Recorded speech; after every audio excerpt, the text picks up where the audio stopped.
નમસ્કાર વિદ્યાર્થી મિત્રો, સ્વાગત છે તમારું પીડબ્લ્યુ ગુજરાતીમાં. હું પ્રિયા, તમારી biology teacher.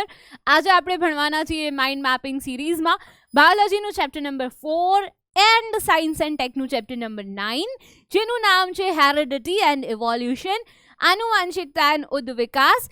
Mind mapping series આપણે આ ચેપ્ટર કવર કરીશું 30 મિનિટ્સમાં. તો બુલેટ ટ્રેન ચલાવવાની છે, પણ બિફોર દેટ તમારે શું કરવાનું છે?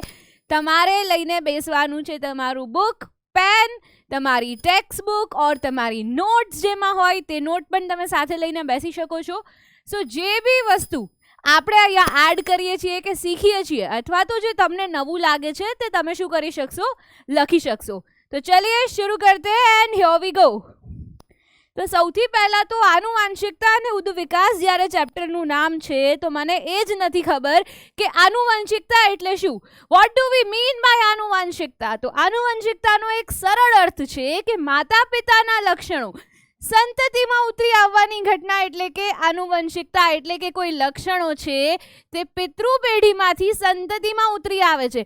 તમારી આંખનો રંગ છે અથવા તો કોઈ પણ લક્ષણ છે, તમારો ચહેરો ક્યારેક તમારા પેરેન્ટ્સને મળતો આવે છે, તો લક્ષણો છે તે ક્યાં ઉતરી આવવાના છે? સંતતિમાં ઉતરી આવવાના છે. ક્યાંથી ઉતરી આવે છે? પિતૃ પેઢીમાંથી સંતતિમાં લક્ષણો ઉતરી આવવાની ઘટના એટલે કે આનુવંશિકતા. હવે શું થશે? તો કે આ આનુવંશિકતા છે એની સાથે સાથે આપણને એક બીજી વસ્તુ પણ જોવા મળે છે, જેને કહેવાય છે ભિન્નતા, જેને કહેવાય છે વેરિએશન્સ. હવે ભિન્ન એટલે કે જુદું પડવું અથવા તો જુદા પડવું. જેમ તમે કારમાં જોયું હશે, તમારે અલગ અલગ વેરિયન્ટ્સ હોય છે, યસ, અથવા તો તમને ખબર જ હશે કે તેવી જ રીતે એક જ જાતિની વ્યક્તિઓમાં જે જુદાપણું જોવા મળે છે તેને કહે છે ભિન્નતા. હવે આપણને ખબર છે કે આ જુદાપણું કેવી રીતે જોવા મળે છે? તો તે જોવા મળે છે લિંગી પ્રજનન દરમિયાન. લિંગી પ્રજનનની ક્રિયા દરમિયાન ભિન્નતાઓ સર્જાય છે અને આ ભિન્નતાઓ સજીવને તેમનું અસ્તિત્વ ટકાવી રાખવા માટે શું કરે છે? મદદ કરે છે. ભિન્નતાઓને આધારે જ સજીવો છે તેને જુદા જુદા લાભ મળી શકે છે. કેવી રીતે મળી શકે છે? તો મેં તમને સમજાવ્યું હતું કે ધારો કે કોઈ એક તળાવમાં એક બેક્ટેરિયા રહે છે. આ જે બેક્ટેરિયા છે તે 15 ડિગ્રી સેલ્સિયસ તાપમાન છે તે શું કરી શકે છે? સહન કરી શકે છે. હવે કંઈક એવી ભિન્નતા આવે છે કે આ બેક્ટેરિયા 15 ડિગ્રીમાંથી આવી જાય છે 35 ડિગ્રી સેલ્સિયસની કેપેસિટીમાં.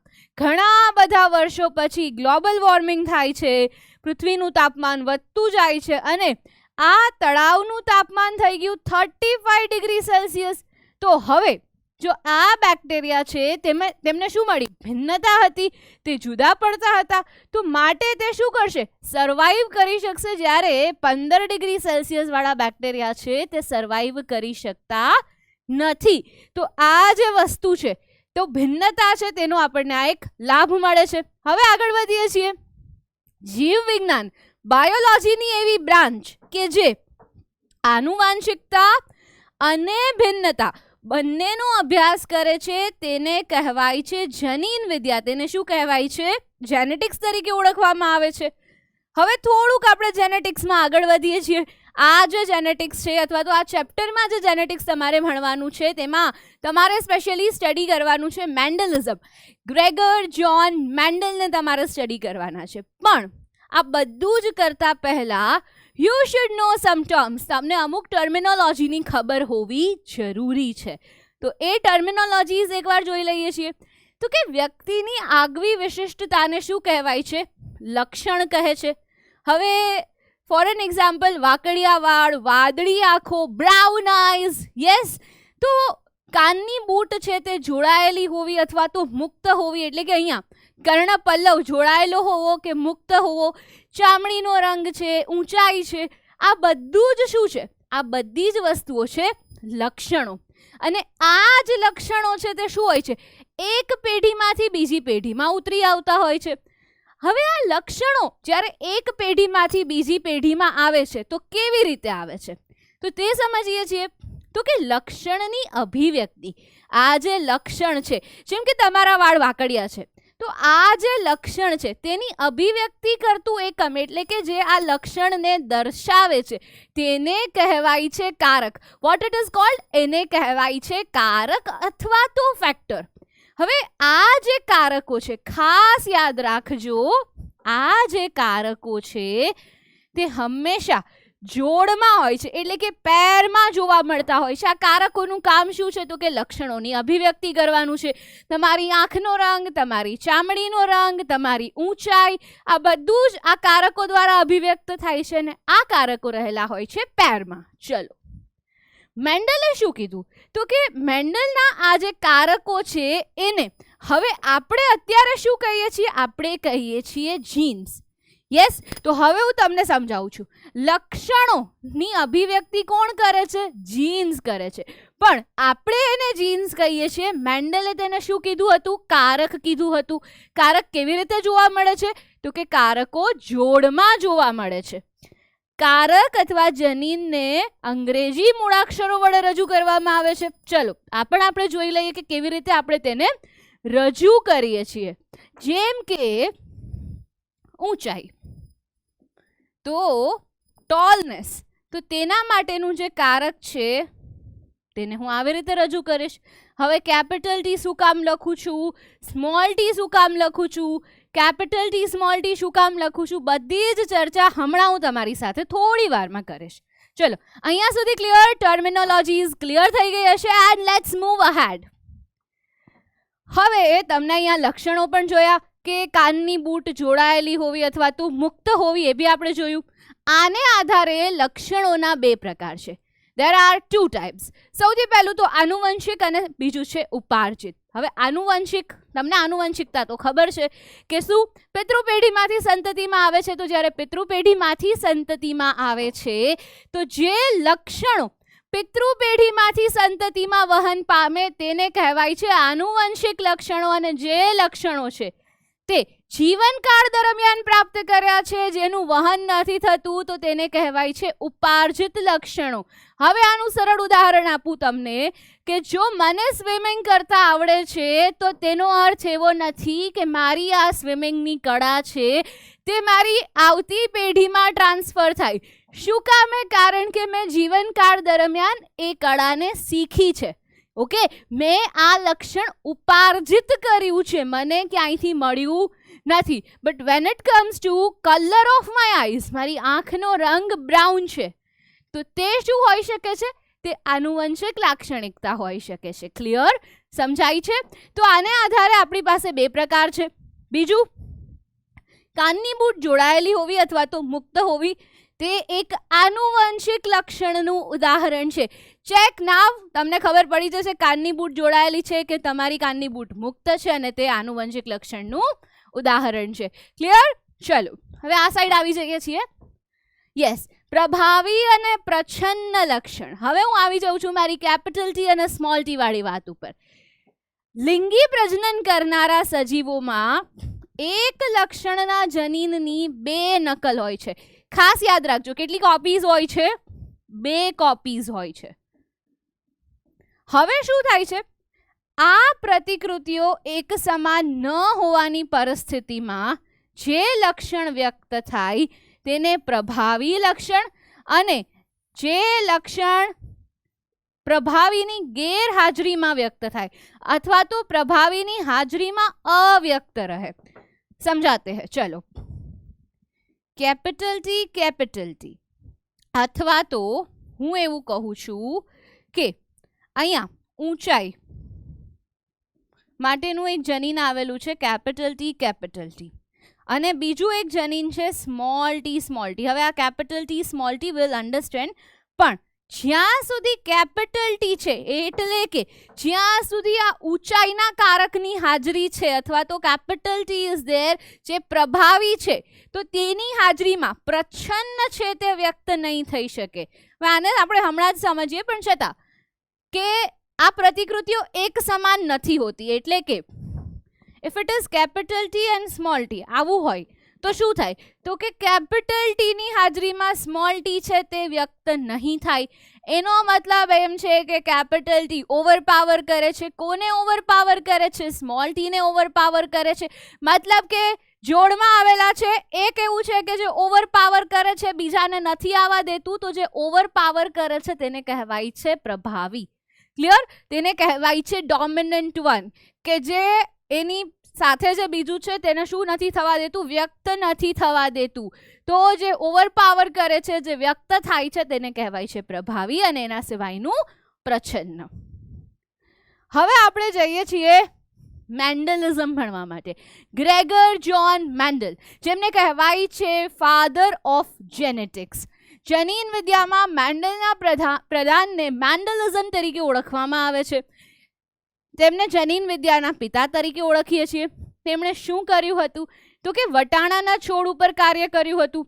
હવે સૌથી પહેલા અહીંયા 2 વાર આપ્યું છે, શા માટે વટાણાનો છોડ, શા માટે વટાણાનો છોડ.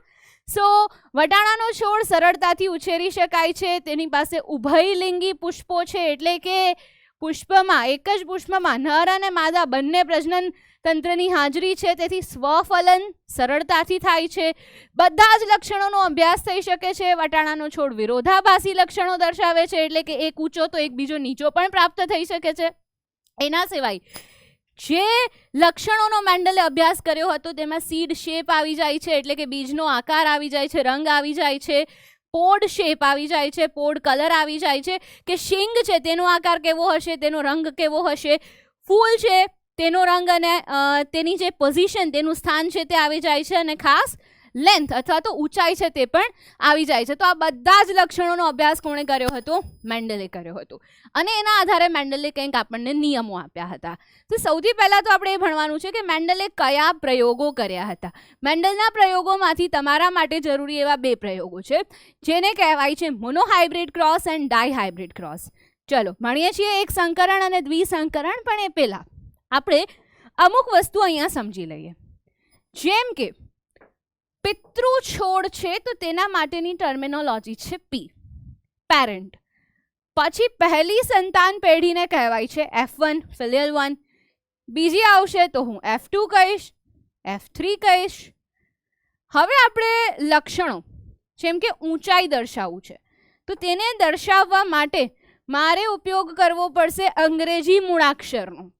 ઊંચાઈ, જેનો શબ્દ છે ટોલનેસ, ટોલ. હવે આ જોડમાં હોય છે તો જે ઊંચા છે, જેમાં ઊંચાઈ પ્રભાવી છે, તો કેપિટલ ટી.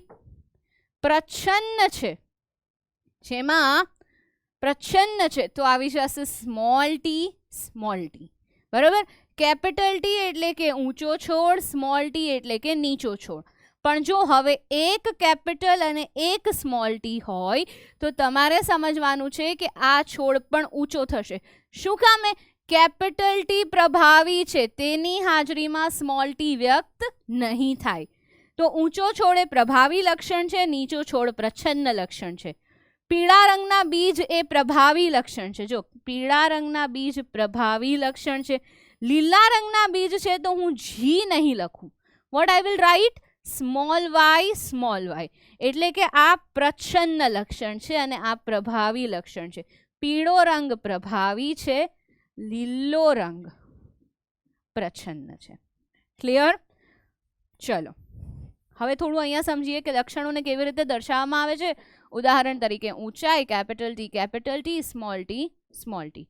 બીજનો રંગ સ્મોલ y. આ પીળો, આ લીલો. સ્વરૂપ, પ્રકાર અને જનીનિક રજૂઆત. આ ખાસ તમારે સમજવાનું છે કે બાહ્ય દેખાવ છે. જો જનીનિક રજૂઆત છે કેપિટલ ટી, પણ છોડ કેવો દેખાશે? છોડ દેખાશે ઊંચો. તો જે સ્વરૂપ પ્રકાર, બાહ્ય દેખાવ અને જનીન પ્રકાર, જનીનિક રજૂઆત, આને કહેવાય છે જીનોટાઇપ અને આને કહેવાય છે ફિનોટાઇપ. ક્લિયર? આ બંને શબ્દો હમણાં જ નેક્સ્ટ સ્લાઇડમાં હું ક્લિયર કરાવું છું. ડન? તો ચલો હવે આઈ હોપ અહીંયા મેન્ડલની ટર્મિનોલોજીઝ ક્લિયર છે અને ઘણું બધું તમને સમજાઈ બી ગયું હશે. તો let's move to the particular monohybrid cross. એક સંકરણનો પ્રયોગ જે પ્રયોગોમાં ફક્ત એક જ લક્ષણનું વારસાગમન, કોઈ એક જ લક્ષણનો અભ્યાસ છે તે કરવામાં આવે તો તેને કહેવાય છે એક સંકરણનો પ્રયોગ. મેન્ડલે શું કર્યું હતું તો કે મેન્ડલે ઊંચાઈ એક લક્ષણ લીધું હતું. હવે ચલો પેરેન્ટથી શરૂ કરીએ છીએ. એણે ઊંચા છોડ હતા અને નીચા છોડ, ઊંચો છોડ અને વામન છોડ પિતૃ તરીકે લીધા હતા. પેરેન્ટમાં શું હતું? Capital T, small T. હવે આનું ફલન જ્યારે થશે ત્યારે અહીંયાથી મને મળશે કેપિટલ ટી, અહીંયાથી મને મળશે સ્મોલ ટી. તો જે F1 પેઢી છે એમાં ભલે કેપિટલ ટી સ્મોલ ટી દેખાય છે પણ છોડ બધા જ કેવા હશે? બધા જ ઊંચા છોડ હશે. હવે મેન્ડલે શું કર્યું તો કે F1 પેઢીમાં સ્વફલન કરાવ્યું. F1 પેઢીમાં સ્વફલન કરાવ્યું એટલે કે capital T small T cross capital T small T કર્યું. જ્યારે કેપિટલ ટી સ્મોલ ટી વાળું આ જે ક્રોસ કર્યું હતું તો એને સમજી લઈએ છીએ. ચલો તો આ એક ક્રોસને સમજીએ છીએ.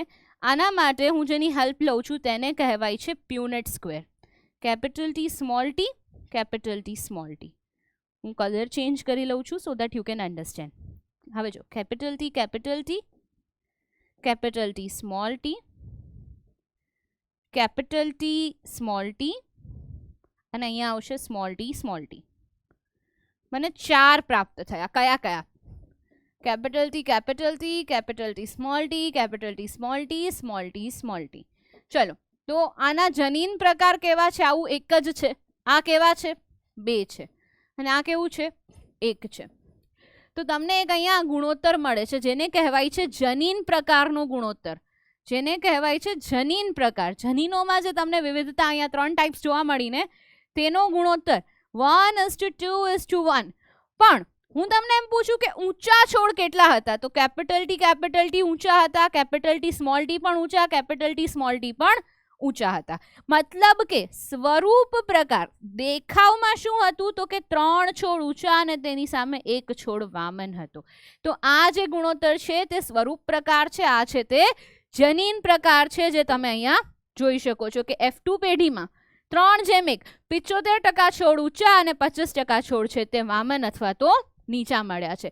તો ખાસ આ યાદ રાખી લેજો કે મોનોહાઇબ્રિડ ક્રોસનો જે ગુણોત્તર છે that is very much important for us. Now we are moving ahead. Dihybrid cross દ્વિસંકરણનો પ્રયોગ. 2 લક્ષણો છે તેનો અભ્યાસ કરવાનો છે તો તેને કહેવાય છે દ્વિસંકરણનો પ્રયોગ. હવે 2 કયા લક્ષણો હતા? બીજનો રંગ અને બીજનો આકાર. હવે ગોળાકાર અને ખરબચડા બીજ માટે હતું capital R small r, round અને આ કેવા હશે? ખરબચડા હશે. પીળા રંગનું જનીન કેપિટલ Y, લીલા રંગનું જનીન હતું સ્મોલ y. 2 લક્ષણોની અભિવ્યક્તિનો અભ્યાસ કર્યો હતો. અહીંયા આપણે જોઈ શકીએ છીએ કે સૌથી પહેલા શું હતું? પીળા ગોળ, લીલા ખરબચડા, પિતૃ પેઢી પેરેન્ટ. F1 માં આવ્યું પીળા ગોળ પણ હવે અહીંયાથી એક આવ્યું કેપિટલ Y અને અહીંયાથી આવ્યું હશે કેપિટલ R, અહીંયાથી સ્મોલ y અને સ્મોલ r. તો તમને શું મળે છે? તો તમને મળે છે capital Y small y, capital R small r. પણ હવે હશે તો કેવા? પીળા ગોળ જ હશે કારણ કે પ્રભાવીની હાજરી છે, પ્રચ્છન્ન વ્યક્ત નહીં થાય. ત્યારબાદ આ F1 પેઢીમાંથી જે જન્યુઓ મળ્યા, F1 પેઢી વચ્ચે સ્વફલન કરાવવામાં આવ્યું. સેમ પ્યુનેટ સ્ક્વેર છે અને જે ગુણોત્તર મળે છે તે ખાસ જરૂરી છે 9:3:3:1. આ જે ગુણોત્તર છે દ્વિસંકરણના પ્રયોગનો તે તમારા માટે ખાસ જરૂરી છે. તો તમે અહીંયા જોઈ શકો છો કે આ F1 ના જન્યુઓ છે તે 1, 2, 3, 4 અહીંયા નર અને 1, 2, 3, 4 માદા. હવે ઘણા સ્ટુડન્ટ્સને એવું હશે કે મેડમ જન્યુઓ કેવી રીતે લખવાને નથી ખબર પડતી. ચલો તમને આ ક્રોસ કરતા તો આવડી જશે પણ જન્યુઓ લખતા શીખવાડી દઉં છું. Capital Y small y, capital R small r. આટલું છે મારી પાસે.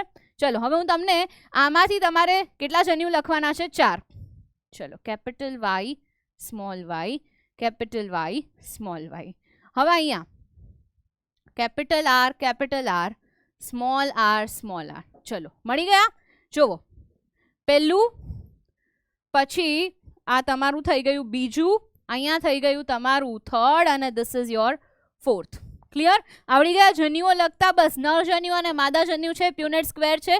તમારે બસ ક્રોસ કરાવવાનું છે અને you will have the results. પણ 9:3:3:1 નો રેશિયો છે તેને યાદ રાખવાનો છે. Let's move ahead. હવે જે ઇમ્પોર્ટન્ટ છે તે છે લિંગ નિશ્ચયન. મનુષ્યમાં લિંગ નિશ્ચયન બહુ જ જરૂરી છે. ફલન દ્વારા નિર્માણ પામતું જે ફલિતાંડ છે તેમાંથી વિકસતો સજીવ નર હશે કે માદા, તેનું જે નિશ્ચયન થાય છે અથવા તો તે નક્કી કરવાની ક્રિયાવિધિને કહેવાય છે લિંગ નિશ્ચયન. તાપમાન, રંગસૂત્ર, જનીન, અંતઃસ્ત્રાવ વગેરે વગેરે ભિન્ન પરિબળો છે તે પ્રાણીઓમાં જરૂરી હોય છે. જેમ કે સ્નેલ છે તેમાં જે લિંગ નિશ્ચયન છે તે જનીનોને આધારે નથી, આનુવંશિક નથી, પણ મનુષ્યમાં છે તે કેવું છે, આનુવંશિક છે. હવે કેવી રીતે હોય છે મનુષ્યમાં લિંગ નિશ્ચયન એકવાર અહીંયા સમજી લો. નર છે, હવે જો 23 જોડ રંગસૂત્રો હોય છે, નર પાસે 22 જોડ અને માદા પાસે પણ 22 જોડ તો સરખા જ હોય છે. નર પાસે હોય છે 22 પ્લસ XY, 23મી જોડમાં XY હોય છે, માદા પાસે XX હોય છે. તો જે ખેલ છે તે XY અને XX નો છે. ચલો XY XX. માદા દરેક પરિસ્થિતિમાં શું આપે છે, X જ આપે છે. જો નર પાસેથી X પ્રાપ્ત થશે તો આવનારું બાળક છે તે શું હશે, સ્ત્રી હશે અથવા તો આપણે કહીએ કે માદા હશે. જો નર પાસેથી Y પ્રાપ્ત થશે તો આવનારું જે બાળક છે તે શું થઈ જશે, પુરુષ થઈ જશે અથવા તો પુત્ર અથવા તો નર આપણે છે તે કહી શકીએ છીએ. તો જે આવનારું બાળક છે તે નર હશે કે માદા તે મનુષ્યમાં કોના ઉપર આધારિત છે, તે આધારિત છે નરના 23મી જોડના રંગસૂત્ર પર, X અને Y ઉપર. જો X આવે છે તો પુત્રી અને જો Y આવે છે તો પુત્ર જન્મવાની સંભાવના છે તે રહેલી છે. હવે પુત્ર અને પુત્રી બંનેના જન્મની સંભાવના સિમિલર છે, 50-50% છે. તો આ યાદ રાખજો. ખાસ આ ડાયાગ્રામ છે તે એક્ઝામ માટે ઇમ્પોર્ટન્ટ છે. So you need to understand that અને સમજી લેજો. ઇમ્પોર્ટન્ટ એવો ક્વેશ્ચન પણ છે 3 માર્કનું આ ચેપ્ટરમાંથી, તો પ્લીઝ એને યાદ રાખી લેજો. હવે આવી જઈએ છીએ આપણે ચેપ્ટરના સેકન્ડ પાર્ટ ઉપર. આપણે આનુવંશિકતાને પૂરું કરી લીધું છે. Now we are moving ahead towards evolution. ઉદ્વિકાસ, ધીમો, ક્રમિક અને પ્રગતિકારક ફેરફાર. હવે એને કારણે શું થશે તો કે સરળ સ્વરૂપના સજીવમાંથી જટિલ સ્વરૂપના સજીવોનું નિર્માણ થવાની પ્રક્રિયાને ઉદ્વિકાસ કહે છે. ચાર્લ્સ ડાર્વિન, જેને ફાધર ઓફ ઇવોલ્યુશન તરીકે ઓળખવામાં આવે છે, માય બેડ, તેમને શું કર્યું હતું તો તેમણે જૈવ ઉદ્વિકાસના સિદ્ધાંતની પરિકલ્પના રજૂ કરી હતી. તમારી ટેક્સ્ટબુકમાં એક સરસ ઉદાહરણ આપ્યું છે કે એક વસ્તી છે તેમાં 12 ભમરા રહે છે. હવે ઉદ્વિકાસના 3 ઉદાહરણ સમજીએ કે કેવી રીતે થઈ શકે છે. તો પહેલું જોવો તો કે પહેલા લાલ ભમરા છે તે રહેતા હતા અને કાગડાઓ તેનો શિકાર કરતા હતા. કંઈક ફેરફાર આવે છે અને એક લીલો ભમરો આવી જાય છે. હવે ઘાસમાં રહે છે તો હવે કાગડાને ઘાસમાં રહેલો લીલો ભમરો નહીં દેખાય પણ સરળતાથી લાલ ભમરો દેખાશે. તો કોનો શિકાર વધતો જાય છે તો કે લાલ ભમરાનો શિકાર છે તે વધતો જાય છે અને લીલા ભમરા છે તેની વસ્તીમાં વધારો થાય છે. અને એક સમય એવો આવે છે કે લાલ ભમરા છે તે દેખાતા બંધ થઈ જાય છે. તો આને પ્રાકૃતિક પસંદગીના આધારે તમે કહી શકો કે એક ઉદ્વિકાસ થયો છે, બરોબર. હવે આગળ વધીએ છીએ બીજા કેસમાં. હવે ચેન્જીસ તો થયા પણ લીલા ભમરાની જગ્યાએ આવી જાય છે વાદળી ભમરો. કેવો ભમરો આવી જાય છે, વાદળી ભમરો છે તે આવી જાય છે. અને હવે આપણે આગળ વધીએ છીએ તો કે લાલ ભમરાની સંખ્યા છે તે વધતી જાય છે, જ્યારે વાદળી ભમરાની સંખ્યા છે તે એટલી વધતી નથી. પરંતુ હવે એવું થાય છે કે આ પર્ટિક્યુલર વસ્તીમાં એક આવી જાય છે હાથી અને હાથી પગ મૂકે છે તો બધા જ લાલ ભમરા છે તે ખલાસ થઈ જાય છે. હવે ભલે તેની સંખ્યા વધારે હતી પણ બધા જ લાલ ભમરા છે તેનું શું થઈ જાય છે, મૃત્યુ થઈ જાય છે.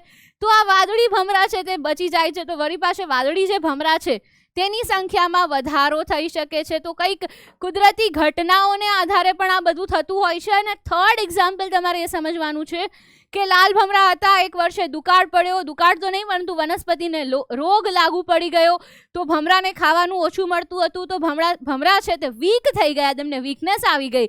તો અમુક પેઢી સુધી આ વીકનેસ આવી, પરંતુ જેવો વનસ્પતિમાંથી રોગ ગયો તો ફરી ભમરા હતા એવા ને એવા થઈ ગયા હતા. તો આ 3 જે કિસ્સા છે તે તમારી બુકમાં છે તે ડિસ્કસ કર્યા છે અને તેમના આધારે આપણે ઉદ્વિકાસ છે તેને સમજ્યા છે કે પ્રાકૃતિક પસંદગી હોઈ શકે છે, કુદરતી ઘટનાઓના આધારે પણ આ હોઈ શકે છે. અને જે આ તૃતીય છે જે તમે ત્રીજું જોવો છો તેને તમે મને કમેન્ટ બોક્સમાં જણાવો કે ઉદ્વિકાસ ગણી શકો કે નહીં. જૈવભારમાં જે ફેરફાર થયો છે પાછા હતા એવા ને એવા થઈ ગયા. સો આ થર્ડ કેસને હું ઉદ્વિકાસ ગણી શકું કે નહીં તે તમારે મને કમેન્ટ બોક્સમાં જણાવવાનું છે. નેક્સ્ટ છે જાતિ નિર્માણ. હજી આ ભમરાની વાર્તા આપણે કન્ટિન્યુ જ કરવાની છે. હવે એવું થયું કે એક પર્વતમાં બે અલગ અલગ ભમરાઓ છે તે રહે છે. લાલ અને વાદળી બે અલગ અલગ ટાઈપના ભમરાઓ છે તે રહેતા હોય છે. અને અહીંયાથી એક તોફાની ભમરું છે, લાલ તોફાની ભમરું છે તે જતું રહે છે ક્યાં? વાદળી ભમરાની વસ્તીમાં જતું રહે છે. હવે શું થશે તો કે વાદળી ભમરાની વસ્તીમાં જ્યારે લાલ ભમરું જતું રહેશે તો કંઈક થશે. શું થશે? સેક્સ્યુઅલ રિપ્રોડક્શન થઈ શકે છે અને આપણને અહીંયા વાદળી ભમરા છે ત્યાં પણ કંઈક લાલ અને વાદળીના સંયોજનથી કંઈક નવું મળી શકે છે. અથવા તો પ્રજનનીય અલગીકરણ હજી થયું નથી, હજુ સુધી આ ચાલતું હતું. બરોબર, આવી રીતે ભમરા આવજા કરતા હતા. પણ હવે સમજો કે અહીંયા એક મોટી નદી આવી ગઈ તો આ લાલ ભમરા છે તે અહીંયા નહીં જઈ શકે, વાદળી ભમરા અહીંયા નહીં જઈ શકે. આને કારણે શું થશે તો કે આને કારણે લાલ ભમરા અને વાદળી ભમરાનો સંપર્ક તૂટી જશે. સંપર્ક તૂટી જશે તો તેમની ભિન્નતાઓ છે તે વધતી જશે. પેઢી દર પેઢી કંઈક નવા ફેરફારો આવતા જશે અને એક સમય એવો આવી જશે કે લાલ ભમરા અને વાદળી ભમરા એકબીજાથી એટલા જુદા પડી જશે કે તેઓ ફલન છે અથવા તો પ્રજનનની ક્રિયા નહીં કરી શકે, કે તે બેની જાતિ અલગ થઈ જશે. હવે જ્યારે આ બંને જાતિ અલગ થઈ ગઈ તો એક સ્પીસીસમાંથી આપણને એક નવી સ્પીસીસ મળી. હવે જો પૂર્વ અસ્તિત્વ ધરાવતી જાતિમાંથી વસ્તીના કેટલાક સભ્યોનું પ્રજનનીય અલગીકરણને કારણે નવી જાતિના નિર્માણની જે ક્રિયા થઈ છે તેને કહે છે જાતિ નિર્માણ. તે આનુવંશિક વિચલન હોઈ શકે છે, પ્રાકૃતિક પસંદગી હોઈ શકે છે, ભૌગોલિક અલગીકરણ હોઈ શકે છે. અહીંયા ભૌગોલિક અલગીકરણ થઈ ગયું છે કે તેઓ એકબીજાથી શું થઈ ગયા? જુદા પડી ગયા. યસ, તો આને કહેવાય છે જાતિ નિર્માણ. અને આવી જ પ્રક્રિયાઓ વર્ષોથી ચાલતી આવી છે and we are getting the new species every time. ચલો નેક્સ્ટ. હવે અહીંયા તમને એક ખાસ તફાવત આ ચેપ્ટરનો જરૂરી છે. ઉપાર્જિત લાક્ષણિકતા અને આનુવંશિક લાક્ષણિકતા. ઉદ્વિકાસના પુરાવા ક્યાંથી મળશે? તો સૌથી પહેલા ઉપાર્જિત લાક્ષણિકતા, પર્યાવરણની પ્રતિક્રિયા રૂપે તમે કંઈક લાક્ષણિકતા મેળવો છો. દૈહિક કોષોમાં ફેરફાર છે, એક પેઢીમાંથી બીજી પેઢીમાં નહીં આવે. જેમ કે કોઈ ઉંદર છે, હવે દર પેઢીમાં હું ઉંદરની પૂંછડી કાપતી જાઉં છું તો શું મને અંતે જે ઉંદર મળે છે તેની પૂંછડી હોય છે કે નથી હોતી? હોય જ છે, કારણ કે પૂંછડી કાપાવાથી જનન કોષોમાં કોઈ ફેરફાર થતો નથી. તો આ ઉપાર્જિત લાક્ષણિકતા છે. હવે અહીંયા આવી જઈએ છે આનુવંશિક લાક્ષણિકતા. બિલકુલ ઉલટું. ડીએનએમાં ફેરફાર, જનીનોમાં ફેરફાર, એક પેઢીમાંથી બીજી પેઢીમાં આવશે. ત્વચાનો વર્ણ, વાળનું સ્વરૂપ, જડબાનો દેખાવ, આંખનો રંગ, આ બધું આનુવંશિક છે જે એક પેઢીમાંથી બીજી પેઢીમાં આવતું હોય છે. We are clear with it? તો આગળ વધીએ છીએ. એન્ડ હવે છે સમમૂલક અંગો અને રચના સદસ્ય અને કાર્ય સદસ્ય, અથવા તો સમમૂલક અને કાર્ય સદસ્ય, હોમોલોગસ અને એનાલોગસ. યાદ રાખી લેજો કે જે અંગોની સંરચના સરખી છે, કાર્ય અલગ અલગ છે.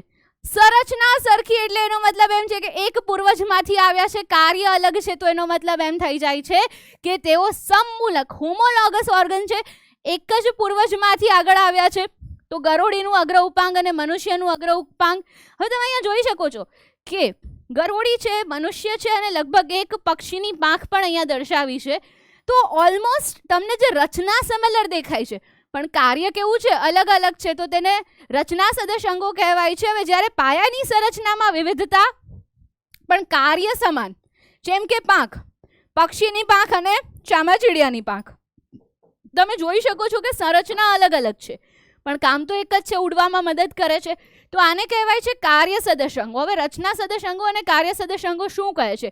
તો રચના સદસ્ય અંગોના પુરાવા દર્શાવે છે કે પ્રાણીઓ છે તેમનો વિકાસ એક સમાન પૂર્વજમાંથી થયો છે, જ્યારે કાર્ય સદસ્યમાં એવું દર્શાવે છે કે તેઓ સમાન પૂર્વજમાંથી વિકાસ પામ્યા નથી. નેક્સ્ટ છે અશ્મિઓ. અશ્મિઓને આપણે અહીંયા જોઈ લઈએ છીએ. પૃથ્વીના પેટાળમાંથી જે સજીવો મળી આવે છે તો તેમના જે જીવાશ્મ છે અથવા તો તેમના અંગો કે તેમની જે છાપ મળી આવે છે, હવે લગભગ તો બધાનું વિઘટન થઈ જતું હોય છે, પણ ક્યારેક રેરલી એવું થાય છે કે કોઈ એક એવો સજીવ છે જે વિઘટન નથી પામતો, અથવા તો શું થાય છે કે કોઈ પથ્થર ઉપર તેની છાપ પડી જાય છે. તો આ છાપ ઇઝ અશ્મિ, તે અશ્મિ તરીકે કાર્ય કરે છે. તો આ જે આખી સમગ્ર રચના છે તેને અશ્મિ કહે છે. એમોનાઇટ્સ, ટ્રાઇબોલાઇટ કરીને આપણને અશ્મિઓ મળેલા છે, તમે જોઈ શકો છો. વૃક્ષનું થડ છે, એમોનાઇટનું અશ્મિ છે, ટ્રાઇબોલાઇટનું અશ્મિ છે, ડાયનોસોરની ખોપરી છે, નાઇટિયા માછલીનું અશ્મિ પ્રાપ્ત થયું છે. ખાસ અહીંયા ટેક્સ્ટબુકમાં આપ્યું હતું નર્મદાની ખીણમાંથી માત્ર થોડાક જ વર્ષો પહેલા ડાયનોસોરની ખોપરી મળી છે, અને આ ક્વેશ્ચન 1 માર્કમાં બોર્ડમાં આવી શકે એવો છે, માટે ખાસ આને યાદ રાખી લેજો. This 1 marker is very very very important for us.